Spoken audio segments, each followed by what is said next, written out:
Hello everybody, welcome to my channel. BK Shivani ji की जो book है the power of one thought, इसे हम कंटिन्यू करते हैं। हमने कल ये एक्टिविटी तक हमने कवर किया था कि कैसे कैसे जैसे जैसे सिचुएशन आती है, सीन्स आते हैं हमारे डेली, हम कैसे उस पर रिएक्ट करते हैं या रिस्पॉन्स क्रिएट करते हैं। उसी से आगे हम कंटिन्यू करते हैं। A reaction is automated where we act without pausing to choose how to be.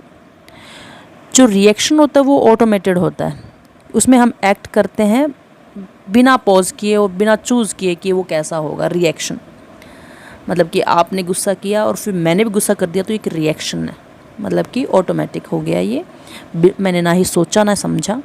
और response is where we consciously choose how to be. और रिस्पॉन्स में हम क्या करते हैं, हम उसमें सोच समझ के चूज़ करते हैं कि हमें कैसा बिहेव करना है। When we choose a response, we do not get swayed by the quality of the situation. जब हम रिस्पॉन्स को चूज़ करते हैं तो हम जो सिचुएशन की क्वालिटी है उसके हिसाब में उसी में बह नहीं जाते हैं। उसके मतलब कि जैसी सिचुएशन हुई वैसा ही हम बर्ताव नहीं करते। उसमें हम चूज़ करते हैं कि सिचुएशन चाहे कैसी भी हो, हमारे पास चॉइस है कि हम उसको सोच समझ के सही तरीके से हैंडल करें। The ripple effect of our impulsive reactions in the chain of daily events is also not worthy. जो रिपल इफ़ेक्ट है, जो हम इम्पल्सिव रिएक्शंस करते हैं, जो हमारे डेली इवेंट्स को भी बाद में अफेक्ट करता है। जैसे हमने गुस्सा कर दिया तो वो सिर्फ वहीं तक नहीं रहता, उसका इफ़ेक्ट बाकी जो हमारे डेली में जो हमारा जो दिन बीतता है उसमें भी उसका असर आता है, और सीन्स पर भी जो दिन के। The mood created in one scene if not corrected is more likely to get carried forward into the next. हम एक सीन में जो मूड क्रिएट कर देते हैं, अगर उसको ठीक हमने नहीं किया तो वो और आगे जाता है, नेक्स्ट सीन में जाता है उसी क्वालिटी का मूड। अगर हम सैड हैं या फिर अभी हमने एंगर क्रिएट किया था तो वो सिर्फ इसी मोमेंट में नहीं रहता, वो नेक्स्ट मोमेंट में भी जाता है।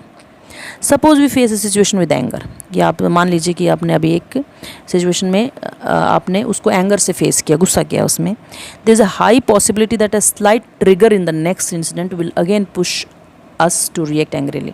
तो इस चीज़ की बहुत ज़्यादा पॉसिबिलिटी कि अगर नेक्स्ट सीन में भी नेक्स्ट कोई इंसिडेंट अभी हो जाए, आधे घंटे बाद हो जाए, तो उसमें भी एक बहुत ज़्यादा पॉसिबिलिटी है कि अगर थोड़ा सा भी किसी ने ट्रिगर कर दिया ना तो आप फिर से गुस्सा कर दोगे। Unless we consciously choose a different response like peace और कामनेस, जब तक कि हम कॉन्शियसली चूज़ ना करें एक अलग रिस्पॉन्स शांति और एकदम ठहराव के साथ। और angry reaction is likely to spill into the next scene. जब तक हम उसे चूज़ नहीं करें अपना एक पीसफुल रिस्पॉन्स करने के तरीके से इस सीन्स को हैंडल करना, तो वही एंग्री रिएक्शन आगे से नेक्स्ट सीन्स में जाता ही जाएगा। And the next and so on, और एक के बाद ऐसे ही, मतलब पूरा दिन हम फिर गुस्सा ही करते जाएंगे अगर हमने उसको बीच में रुक कर ठीक नहीं किया तो। Soon anger becomes an automated reaction as we go through the day complaining about and blaming the things that don't go our way. फिर एंगर ही हमारा एक बिल्कुल ऑटोमेटेड मतलब कि रिएक्शन हो जाता है कि हम फिर उसमें बाद में हम चूज़ नहीं करते हैं। जैसे जैसे भी सारा दिन फिर हम गुस्सा ही करते रहते हैं, हमारे जीवन जीने का तरीका हो जाता है। फिर हम कंप्लेनिंग नेचर हमारी हो जाती है और ब्लेमिंग करते हैं कि चीज़ें ऐसी हुई इसलिए मैंने गुस्सा किया, कि लोगों पर और थिंग्स पर हम ब्लेम करते जाते हैं। Usually when it comes to making big impact choices like selecting a degree, career, life partner or investments, we take the time to respond.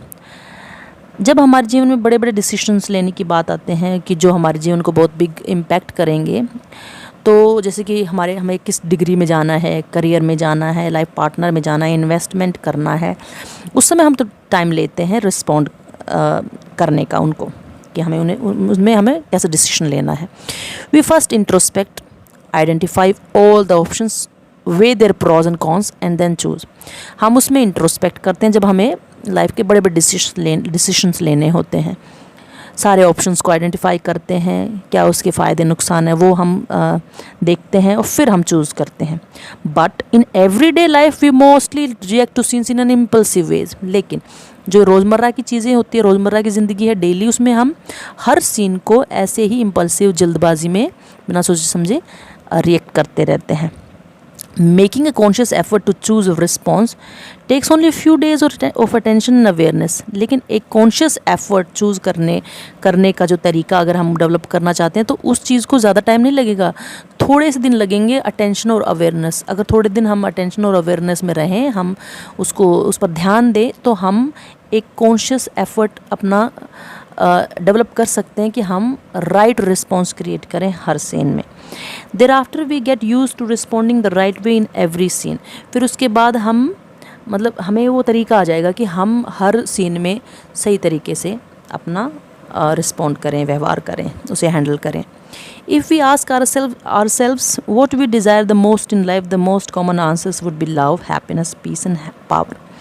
अगर हम अपने आप से पूछें कि हम ज़िंदगी में क्या चाहते हैं, लाइफ से क्या चाहते हैं, तो सबका यही आंसर होगा कि हम जीवन में प्रेम चाहते हैं, खुशी चाहते हैं, शांति चाहते हैं और शक्तियाँ चाहते हैं.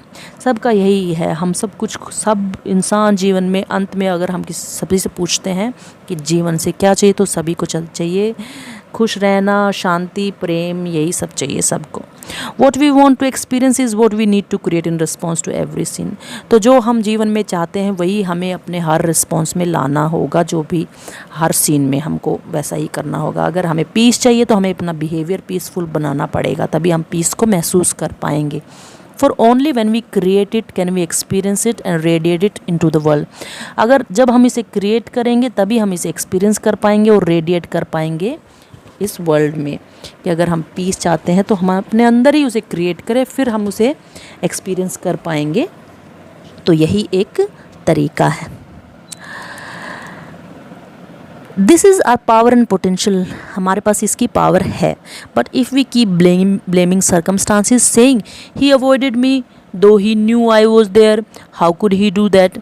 लेकिन मतलब कि अगर हम ब्लेम करते रहेंगे सर्कमस्टांसेस को, कहेंगे कि उसने मुझे अवॉइड किया, वो जानता था कि मैं ही हूँ, फिर उसने ऐसा कि वो ऐसा कैसे कर सकता था. She was rude to me, वो रूड थी मेरे प्रति. No one cares for me, मेरी कोई परवाह नहीं करता, केयर नहीं करता. और why is the weather so bad today, आज वेदर इतना ख़राब क्यों है. Then with each thought we are drifting away from the very happiness and peace we seek. तो ये हम ऐसे ब्लेम करते रहेंगे और हम ऐसी थॉट्स क्रिएट करते रहेंगे, तो हम अपने आप को हैप्पीनेस और पीस से दूर करते जा रहे हैं. तो आज के लिए हम इतने पैराज ही रखेंगे. आप इसे दोबारा रीड कर सकते हैं और इसकी गहराई में उतर सकते हैं. Thank you so much.